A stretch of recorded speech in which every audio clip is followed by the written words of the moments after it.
Welcome back to another technical deep dive here in the debug zone. Today we're tackling a big question and breaking it down with insights from other users. Hopefully this clears up some misconceptions and helps you get the answer you need. So buckle up, stay a little curious, and let's jump right in.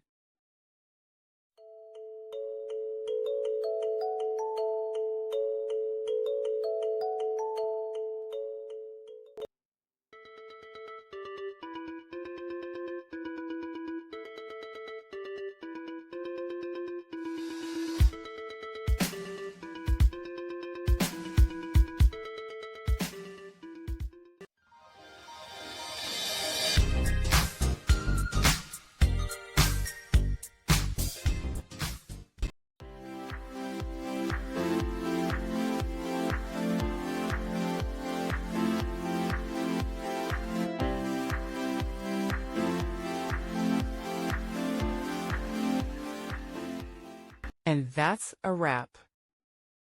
I hope you found the answer you were looking for.